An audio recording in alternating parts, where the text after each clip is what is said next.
محمد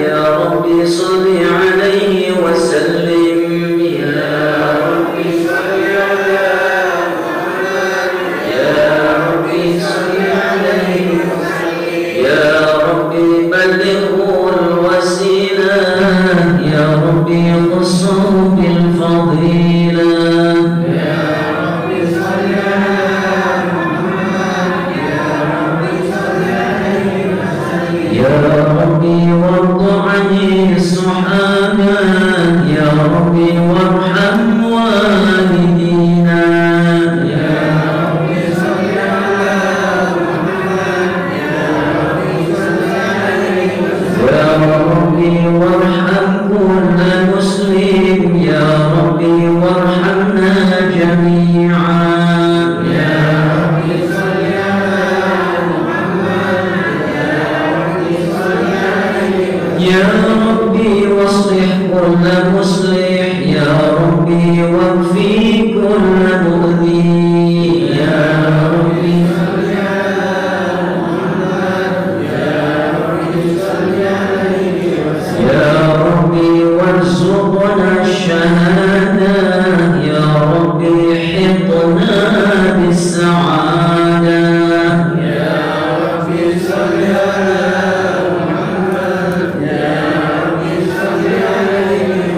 يا ربي حفظانك وأمانك يا ربي واسكننا جنانك يا ربي صل على محمد يا ربي صل عليه يا ربي نختم بالمشفع يا ربي صل عليه وسلم يا ربي صل على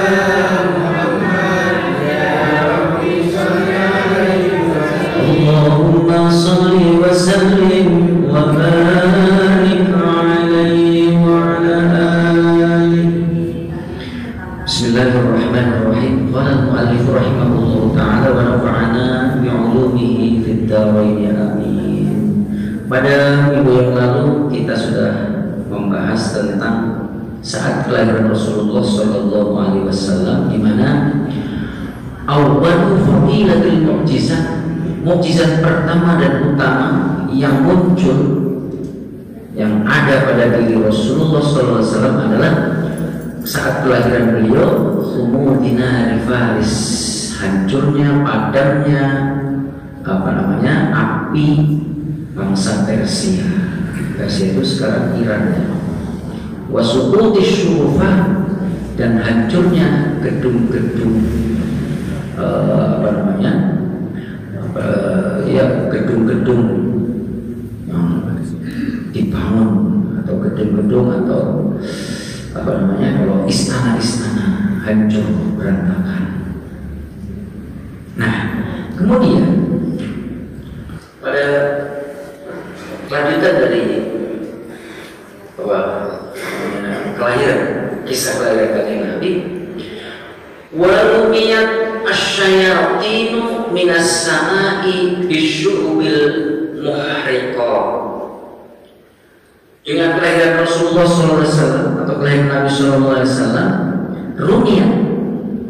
rumiyat itu artinya dihempaskan atau dilemparkan. Siapa yang dilemparkan? Asyayatinu, setan-setan, minas sama'i, dari langit, bisyu'ubi ay bin nujumi, bisyu'ubi dilempar dengan bintang-bintang al-muhriqat yang membakar. Jadi dulu sebelum Rasulullah SAW lahir, itu setan-setan itu bisa mencuri dengar tentang ketetapan dan nasib manusia. Jadi mereka naik ke atas ke langit, kemudian mencari dengar obrolan para malaikat. sehingga kemudian seringkali dia dihantam oleh kilat. Jadi pada sebelum Rasulullah mereka masih bisa. Kemudian hasil dengarnya itu, hasil pendengaran dari berita itu disampaikan kepada para kahin. Kahin itu dukun-dukun. Hanya dukun bisa menebak itu kan atas berita yang disampaikan oleh setan-setan itu. Tapi namanya setan belum tentu apa yang disampaikan itu benar. Maka dari 100 berita mungkin ada satu yang benar itu pas benar. Tapi sejak Rasulullah SAW lahir, maka setan-setan tidak bisa lagi mencuri dengar dari langit. Karena apa? Setiap kali dia naik ke atas langit, dia disambar oleh nujum, oleh bintang-bintang yang membakar. Terus dia bilang dalam kilat sobek. Nah, itu yang pertama. Wa raja'a kullu jabbarin minal jinni wa huwa bi sawlati sultanatihi dalilun khatir. Di samping setan-setan itu dilempar oleh bintang-bintang yang membakar, juga pada saat kelahiran Rasulullah SAW, roja'a kullu jabbarin, hengkang. Roja itu artinya pulang sebenarnya, kembali. Hengkang setiap penguasa setan atau jin, raja-raja jin, penguasa jin. Jadi alam jin juga sama dengan alam manusia, ada pimpinannya, ada rajanya, ada raja jin, ada tentara jin, ada anak buah jin. Nah, pada saat Rasulullah SAW lahir, semua pimpinan atau raja-raja dari golongan jin yang punya kuasa di tempat masing-masing, baru punya kekuasaan. Mungkin juga ada RT RW yang jin, ada presidennya, ada bupati dan sebagainya. Ada juga hansipnya. Pada saat Nabi lahir, semua pimpinan atau semua raja-raja, penguasa-penguasa jin itu wa bi sawlati sultanatihi dalilun khatir. Pada saat itu kekuatan mereka hancur, kekuasaan mereka hancur, dan mereka dalam keadaan hina dan tunduk atau hina dina. Dalilun khatir, hina dina, tidak lagi punya pengaruh, tidak lagi punya kuasa, hancur semua. Nah, jadi sehingga ketika mereka hancur, mereka dihinakan dengan kelahirannya baginda Rasulullah Muhammad SAW, maka mereka ini dalam hadis yang diriwayatkan oleh Abu Abdurrahman Al-Andalusi Al-Qurtubi, dia mengatakan, dalam hadis itu disebutkan begini, Anna iblisa ranna arba'aronatin. Ranna itu mengeluarkan suara yang mengandung kesedihan dan kedukaan. Suaranya kayak apa itu? Suara yang mengandung duka, merintih, ya gitu, mengeluarkan rintihan. Aduh, sekarang ini kita nggak bisa apa-apa lagi. Gitu. Orang merintih karena berduka. Siapa gimana sih? Kayak gitu lah kira-kira. Rona itu artinya suara yang menunjukkan bahwa dia sedang berduka, sedang sedih. Kalau nangisnya juga kayak gitu. Beda dengan nangis gembira, ya. Nangis sedih itu namanya rona. Iblis itu atau bala tentaranya iblis dan bala tentaranya pernah merintih, menangis penuh kesedihan dan penuh kedukaan itu 4 kali. Yang pertama, kapan itu? Yang pertama adalah hina ludina, ketika dia dilaknat oleh Allah Subhanahu wa taala. Kalau mau dilihat Qur'annya, itu di dalam Quran surat 15. Surat Al-Hijr.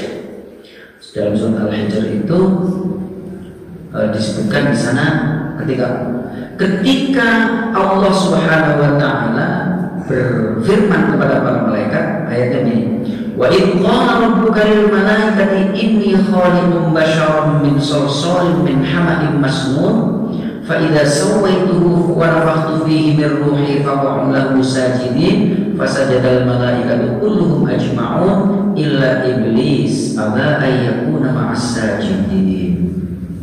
Ketika Allah memberitahukan kepada malaikat, aku mau menciptakan makhluk yang namanya bashar, manusia. Terus nanti kalau sudah jadi, sudah sempurna, aku tiupkan roh ke dalamnya, maka sujudlah kepada dia, maksudnya Adam. Maka para malaikat itu semuanya sujud, illa iblis, kecuali iblis. Iblis tidak mau sujud. Kalau ayatnya mengatakan Allah berfirman kepada para malaikat, nama iblis itu aslinya namanya Azazil.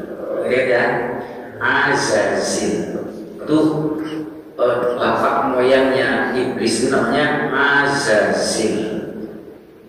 Kalau bapak moyangnya manusia namanya Adam.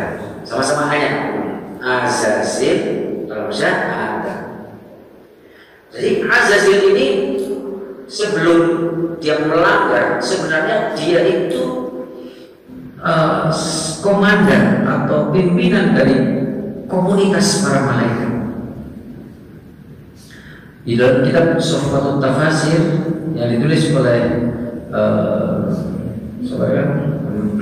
Dr. Ali As-Sobuni, Suhfatut Tafasir, tafsir Al-Quran, di sana disebutkan bahwa sebelum melanggar, ya, iblis itu sebenarnya yang paling pintar, paling alim, ilmunya paling banyak, kemudian ibadahnya paling lama, itu Azazil. Ibadahnya paling lama, ilmunya paling dalam. Maka hati-hati orang yang kadang-kadang merasa yang namanya ujub, merasa ibadahnya sudah paling banyak, akan muncul rasa sombong. Gue ini termalam tahajud 11 rakaat, gitu ya. Puasa Senin Kamis nggak pernah tinggal. Nah, itu. Ya, jangan sampai timbul itu. Wah, sholat lima masjid jamaah terus. Kalau situ mah paling cuma maghrib. Tuh kalau nggak males, ya gitu. Dan gitu tuh. Itu iblis begitu. Makanya nanti ketika disuruh sujud itu dia nggak mau karena tadi. Nanti kita jelaskan. Kemudian ilmunya paling dalam, biasanya orang yang merasa ilmunya banyak, ilmunya tinggi, muncul pula. Sekali lagi barusan itu. Saya terus terang aja. Itu namanya Rocky Gerung itu kalau manggil orang suka seenaknya. Tolong tadi. Ditolong kan memang kita lawan debatnya. Tolong. Nih, kenapa? Karena dia merasa segalanya ngerti gitu. Hukum ngerti, dengan sosiologi ngerti, psikologi ngerti, jadi. Nah, maka bagi orang yang sudah berilmu atau yang memiliki ilmu, yang memiliki kualitas dan kuantitas ibadah yang baik, harus bisa menjaga. Mengapa iblis tidak mau sujud? Karena dia tadi itu. Dia pikir ini orang baru datang, Adam baru diciptakan, kok kita disuruh sujud? Saya kan sudah ibadah 70 ribu tahun, terus pengetahuan saya juga cukup dalam. Ngapain sujud kepada orang, kepada makhluk yang saya belum tahu kualitasnya? Gitu kan? Saya gambarkan gitu.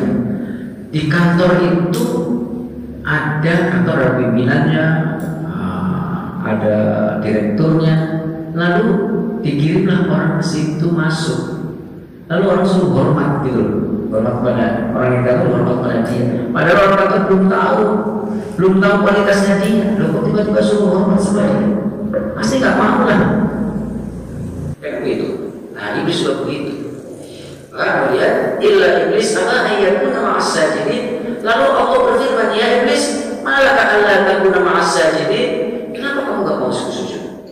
Qala aku li'asjuda libasyar khalaqtahu min salsalin min hama'in masnun. Aku enggak mau sujud kepada orang, kepada makhluk yang kau ciptakan ya Allah dari salsalin min hama'in masnun. Salsal itu saripati. Nah, dia ketika semuanya itu keluar karena dia merasa lebih hebat karena asal muasalnya dia dari dari api, sementara Adam bukan dari api. Dia merasa bagaimana api sama saripati tanah itu lebih baik api katanya. Nah maka kemudian Allah Subhanahu Wa Taala melaknat.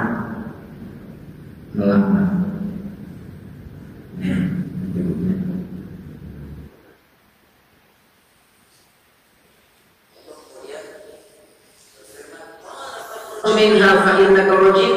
Kalau gitu keluarlah kamu wahai iblis dari surga karena sesungguhnya kamu adalah rajim. Rajim itu terkutuk.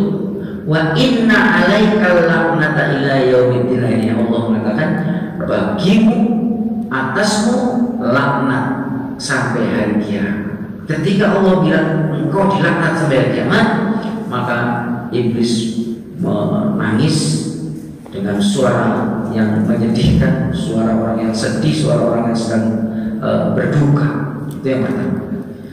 Kemudian yang kedua, ketika iblis itu diturunkan dari surga. Nah, ini ada di dalam surat Al-A'raf, surat ke-7. Kita lihat suratnya, surat ke-7.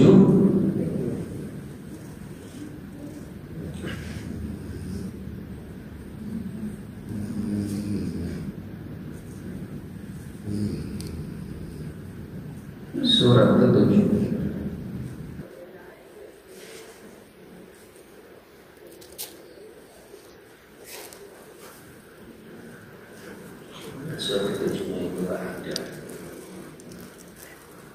Surat ke-7 itu surat Al-A'raf, bunyinya itu hampir sama, redaksinya hampir sama dengan ini, dengan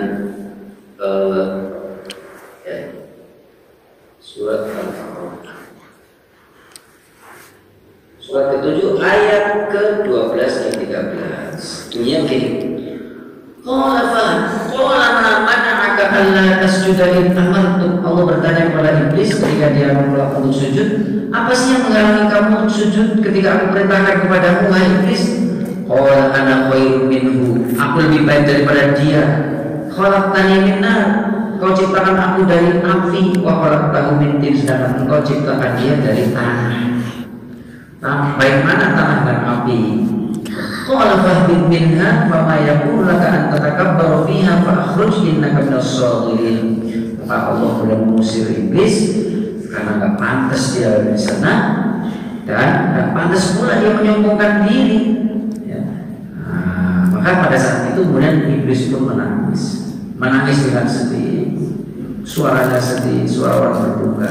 Yang ketiga, iblis juga pernah menangis dengan penuh kesedihan hina wulidan Nabi sallallahu alaihi wasallam, ketika Nabi sallallahu alaihi wasallam dilahirkan.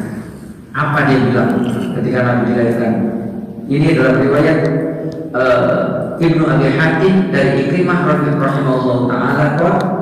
Qala iblis berkata, lamma wulida Rasulullah sallallahu alaihi wasallam, ketika Rasulullah SAW dilahirkan, dia berkata begini, laqad wulida lailata waladun yufsidu alaina amrona, katanya gitu. Malam ini telah dilahirkan seorang anak laki-laki yang kelak akan menghancurkan, merusak tatanan kita. akan merusak merusak persoalan kita, katanya itu, merusak kita, keadaan kita. Faqala lahu junuduh, maka kemudian pembantu-pembantunya atau anak buahnya, kepala tentaranya itu berkata kepada si raja dari raja iblis tadi, lau dhahabta ilaihi fakhabaltahu, kenapa engkau gak datang ke sana, datang ke tempatnya kelahiran Nabi Muhammad, lalu engkau lakukan sesuatu dong gitu. Falamma dana min Rasulillah, dia datang si raja iblis ini, datang mendekati tempat kelahiran Rasulullah, mendekati rumah Aminah. Tapi falamma dana, ketika sudah dekat dengan Rasulullah, yang masih cabang bayi tadi, ba'athallahu Jibril, Allah mengutus Jibril, farakabohu birijlihi rabbotan fawaqa'a ba'dan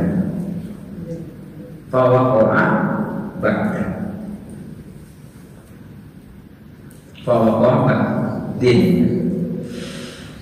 Gerakan ke situ, begitu sudah mendekati Rasulullah, atau mau ngapain, apa mau melakukan tindakan pada Rasulullah yang masih bayi tadi, Allah utus Jibril untuk melindungi kanjeng Rasulullah SAW.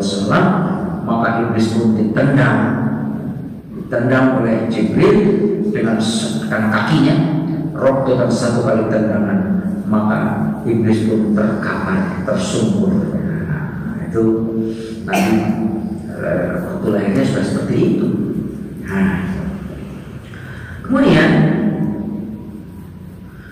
kata dalam riwayat Zubair bin Bakar, waruya Az-Zubair bin Bakar wa bin Asakir an Ma'ruf bin Khurhud rahimahullah ta'ala, kana iblisu yahtariqus samawati sab'i falamma wulida Isa hujiba min thalathi samawatin. Ketika sebelum Nabi Isa lahir, itu iblis itu, tadi saya ceritakan, iblis itu bisa menembus 7 lapis langit. Tadi untuk mendengar apa? Mendengar bisik-bisik atau mendengar berita langit. Menembus 7 lapis. Tapi ketika Isa lahir, falamma wulida Isa, ketika Isa dilahirkan, hujiba min thalathi samawat, dia tidak bisa menembus ke 7 langit. Karena apa? 3 lapis teratas tertutup buat dia, nggak bisa ditembus oleh dia karena lahirnya Nabi Isa alaihissalam. Dan wakana yasilu ila arba'i falamma wulidan Nabi. Nah, kemudian dia hanya bisa sampai ke langit yang keempat ketika Nabi Isa dilahirkan. Dia nggak bisa naik ke 5, ke 6, ke 7, nggak bisa. Falamma wulidan Nabi sallallahu alaihi wasallam, tapi ketika Nabi SAW dilahirkan, hujiba minas samai, dia tidak bisa menembus sampai ke langit 7, mulai dari 1, 2, 3, 4, 5, 6, 7, nggak bisa. Jadi akhirnya dia berada di bawah, hanya bisa sampai di bawah langit saja. Itu karena kelahiran baginda Rasulullah SAW. Kemudian lama ta'allaqo min sanahun nur as-sati' wa asyraqo min baha'id diya'ul lamih. Ketika raja-raja iblis tadi itu tersungkur, kekuasaannya hilang, dia terhina ketika ta'allaqo min sanahun nur, ketika memancar dari cahayanya kanjeng Rasulullah SAW begitu terang, wa asyraqo min baha'id diya'ul lamih, dan bersinarnya keindahan atau bahak itu orang yang memiliki haibah itu segen, namanya apa? Wibawa. Nah, karena wibawanya Kanjeng Nabi, ya, setan atau raja-raja iblis tadi, kekuasaan runtuh karena cahaya yang dipancarkan dari Kanjeng Rasulullah dan cahaya yang bersinar dari itu tadi, haibahnya Kanjeng Rasulullah Shallallahu Alaihi Wasallam yang begitu terang. Itu diantara peristiwa atau diantara mukjizat, ya, yang ada pada diri Rasulullah Shallallahu Alaihi Wasallam. Selama ini kita tahunya yang namanya mukjizat Rasulullah itu hanya keberkahan. Mukjizat Rasulullah itu ketika mau dibunuh oleh Surokohnya jatuh, itu mukjizat. Ketika masuk ke Gua Tur, ketika mau hijrah ke Madinah, masuk Gua Tur, kemudian padahal orang sudah sampai di depan Gua Tur, tapi kok nggak melihat, karena di situ ada ada burung merpati bersarang di situ, ada karangkati itu namanya apa? Laba-laba bikin rumah di situ, sehingga nggak mungkin orang masuk sini, pasti kesini nyumpetnya. Yang nyari-nyari itu berdebat, nggak mungkin, kalau masuk sini pasti berbunyi terbang. Ini rumah lalu pasti sudah rusak, ini masih utuh. Nah gitu. Akhirnya padahal di situ ada Rasulullah dan ada Sayyidina Abu Bakar As-Siddiq yang menemani Kanjeng Rasulullah Shallallahu Alaihi Wasallam. Tapi karena Allah berikan mukjizat kepada Kanjeng Nabi, beliau tidak sampai ketakutan oleh orang yang mencari baginda Rasulullah.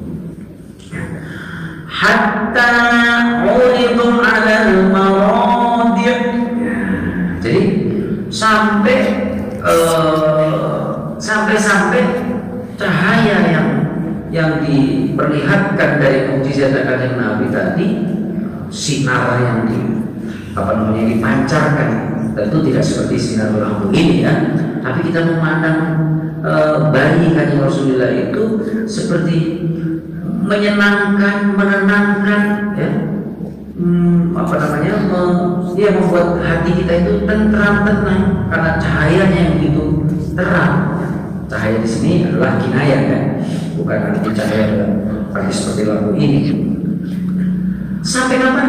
Hatta uridu 'alal maradi, sampai Rasulullah itu diserahkan kepada orang yang mau menyusuinya. Saya mau cerita dulu. Rasulullah itu, yang menyusui Rasulullah itu ada 2 orang. Yang pertama kali namanya Thuwaibah al-Aslamiyah. Siapa, Bu? Ibu? Thuwaibah al-Aslamiyah. Siapa dia? Dia itu budaknya Abu Lahab. Siapa budaknya? Abu Lahab. Jadi ketika Aminah sedang hamil tua, Abu Lahab nyuruh budaknya namanya Thuwaibah, tolonglah tengokin Aminah supaya nanti kalau lahir ada yang nemenin. Tengok balik, nanti kalau lahir kamu kasih tahu saya, ya. Iya. Begitu pas pada hari kelahirannya, Thuwaibah melihat Aminah melahirkan, maka Thuwaibah buru-buru pulang ke rumah tuannya, yaitu Abu Lahab. Begitu sampai Abu Lahab tua, Aminah sudah melahirkan anak laki-laki gagah perkasa, gagah dan ganteng, gitu. Beneran. Lari si Abu Lahab menengok, alhamdulillah. Senang. Maka pada saat itu langsung dia bilang kepada Thuwaibah, karena kamu telah memberitakan kelahiran keponakanku ini, maka aku bebaskan, aku merdekakan kamu, nggak jadi budak lagi. Tapi nanti tolong ya, kamu susui keponakanku ini. Diambilnya Muhammad kecil, dibawa keliling Ka'bah sambil mengatakan, aku punya ponakan gagah, ponakan yang ganteng. Jadi budak-budak lah. Ibu bisa nundang nggak? Nah, untuk anak siapa? Ibu biasa gitu. Bilang anaknya sendiri, ibu bilang anak siapa? Anak raja yang mana? Oh, bapak. Gitu. Itu kalau utang ibu itu. Abu Lahab juga begitu, dia budak-budak. Ini satu apa namanya? Kebaikan Abu Lahab kepada Muhammad, belum jadi nabi. Tapi nanti Bu, Abu Lahab itu nanti musuh besarnya kanjeng Nabi itu. Sampai turun ayat tabbat yada abi lahabin wa tab ma aghna anhu maluhu wa ma kasab. Abu Lahab itu bersama istrinya itu celaka sudah, mau masuk neraka sudah. Gitu. Tapi ada di dalam kitab yang ditulis oleh Sayyid Muhammad bin Alwi al-Maliki, namanya judulnya Al-Ihtifal fi Maulidin Nabi. Itu di sana ada penjelasan.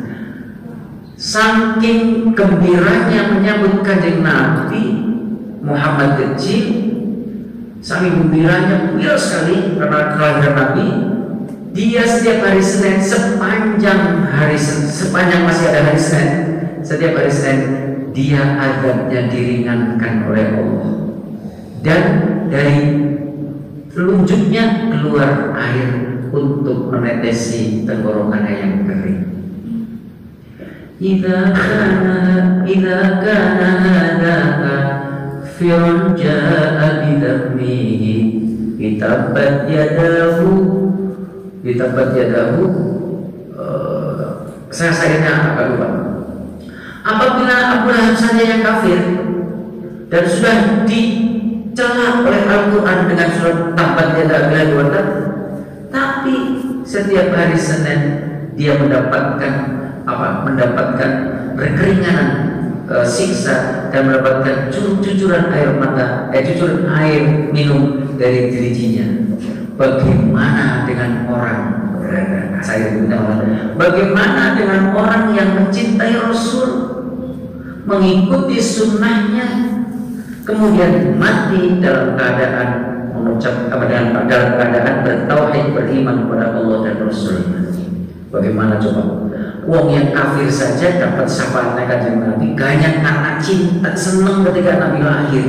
Nah kita mengikuti syariatnya, cinta kepada kanjeng Nabi, mengikuti sunnahnya, mati dalam keadaan Islam, insya Allah, maka apa yang akan diterima oleh kita yang mencintai Rasulullah? Maka jalan satu-satunya kita untuk yang diandalkan, Bapak, yang diandalkan bukan sholat kita, yang diandalkan bukan puasa kita, yang diandalkan bukan haji dan umroh kita, yang diandalkan bukan zakat kita. Mungkin masih ada rasa tidak ikhlasnya, kurang-kurangnya. Andalkanlah kanjeng Rasulullah SAW. Caranya bagaimana mengandalkan kanjeng Nabi? Caranya adalah dengan memperbanyak sholawat kepada beliau. Berapa kita sehari semalam sholawatnya? Kalau masih ratusan, wah nanti di paling belakang. Ya. Jangan ratusan ya, minimal 1000 gitu. 1000 itu kalau baca sholawat Jibril sallallahu alaihi Muhammad sallallahu alaihi 15 menit tuh. Tadi saya sholawatan di masjid tuh sambil nunggu masuk waktu Jumat, 15 menit selesai 1000 sallallahu alaihi Muhammad sallallahu alaihi wasallam gitu. Yang kedua, yang menyusui atau yang menyusui kanjeng Rasulullah adalah yang kedua adalah namanya Halimah As-Sa'diyah. Namanya Halimah As-Sa'diyah. Diceritakan di sini ketika Rasulullah sudah lahir, kemudian penuh kebiasaan budaya Arab itu kalau orang melahirkan tidak disusui sendiri, tapi disusukan kepada orang lain dengan membayar upah. Itu sebagai bentuk status sosial, kayak gitu loh. Status sosial, menunjukkan status sosial. Tapi ketika Abu Thalib, kakeknya, menunggu dari pagi orang yang mau menyusui itu biasanya keliling kota Mekah, cari ada nggak bayi yang mau disusukan. Nah, Abu Thalib itu manggil, ada nih anak yatim. Lihat, enggak, rumahnya kayak gini, paling nggak bisa bayar katanya. Datang lagi, terakhir datang Halimah As-Sa'diyah. Halimah As-Sa'diyah sudah agak siangan datang, mau nggak kamu nyusuin cucu saya tapi anak yatim ini? Dia bengong. Tadi dulu ya, saya mau musyawarah dulu sama teman-teman saya. Gitu. Kata Abu Thalib, fahal lagi an turdi'i fa'asa an tasta'iddi bi. Kata Abu Thalib, maukah kamu, siapa tahu dengan menyusui cucu saya ini yang yatim ini kamu akan memperoleh keberuntungan dan kebahagiaan. Faqultu, kata si Halimah, ala tadarni hatta usyawiru sahibati. Tunggu ya, aku mau bermusyawarah dulu sama teman-temanmu yang satu kampung. Fansaraftu ila sahibi fa akhbartuhu fa ka'anna Allah qadha fi qalbi farhan wa surur. Akhirnya dia ketemu teman-temannya yang satu kampung Sa'diyah, kamu Ibnu Bani Sa'id. Aku tadi ditawarin soalnya. Oh iya, tadi sudah ditawarin, tapi kamu ambil aja, katanya. Teman-teman yang tadi nolak tuh, kamu ambil aja, ambil gitu. Saya juga tadi nolak sih, tapi kamu ambil aja, siapa tahu kamu nanti beruntung gitu. Maka kemudian Halimah As-Sa'diyah kemudian kembali setelah sore hari, agak sore, kembali ke rumah Siti Aminah. Rupanya Abdul Muthalib kakeknya masih duduk di teras di depan rumah karena nunggu orang yang mau menyusui cucunya. Sampai di situ kemudian, "Hai Halimah, kamu mau? Ya, ambillah." Gitu. Kemudian diajak masuk. Ketika menemui bayi yang sedang ditidurkan di atas, rupanya tempat tidurnya kan Rasulullah itu 2 lapis. Yang lapis pertama di atas itu suf itu kain yang dari bulu. Kalau sekarang namanya bahan kain yang soft loh. Bukan sutra di bawahnya. Dari bulu itu di atas, kemudian bawahnya ada sutra warna hijau. Kemudian ketika itu Aminah mengatakan ahlan wa sahlan wa adkhalatni fil baitil ladzi fihi Muhammad. Aku diajak masuk ke ruangan yang dimana di situ ada Muhammad. Fa idza huwa mutamin, dia berada di atas dibaringkan di atas suf abiyah warna putih ya, dan juga di bawahnya lagi adalah harir sutra yang warnanya hijau. Masya Allah, kata Syekh Halimah, begitu masuk ke situ semerbak harumnya misik ya, minyak seperti minyak misik, semerbak wangi yang dirasakan oleh Halimah As-Sa'diyah. Maka dibawalah oleh Halimah As-Sa'diyah ke kampungnya. Fatabassama dhahikan wa fataha 'ainaihi. Ketika diambil oleh Rasulullah, Nabi tersenyum. Padahal pada saat itu lagi tidur. Tiba-tiba dia, ketika Halimah mengatakan ayo ikut, akulah yang akan menyusukannya. Dia tersenyum, wa fataha 'ainahu.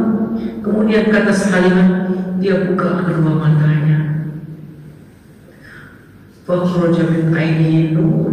Kata Halimah, ketika dia membuka matanya, cahaya memancar dari dua matanya. Ini ceritanya Halimah As-Sa'diyah. Masya Allah. Kata Halimah, wa ana andur faqabbaltuhu baina 'ainaihi wa akhadtuhu wa ma hamalani. Aku kemudian pandangi wajahnya, aku kecup, aku cium di antara dua mata di sini, di bibirnya dicup. Kemudian dibawa oleh Halimah As-Sa'diyah untuk dibawa ke kampung halamannya selama berapa? Selama 2 tahun menyusuinya. Masya Allah. Ketika ditanya, kamu, harapan kamu apa? Menyusui seorang anak yatim. Saya hanya ingin mendapatkan keberkahan dan kemuliaan. Karena dia anak yatim.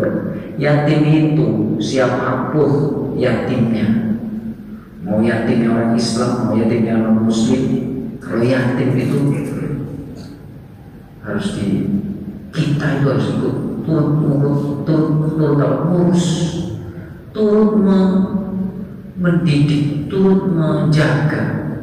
Jangan untuk yatim orang jangan gitu. Ya kita tetap.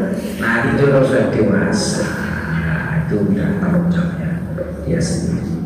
Masya Allah. Jadi Nabi Muhammad masih baik seperti itu. Ya Allah, yang mudah-mudahan kita termasuk yang mendapatkan syafaat dari Rasulullah SAW. Amin ya rabbal alamin.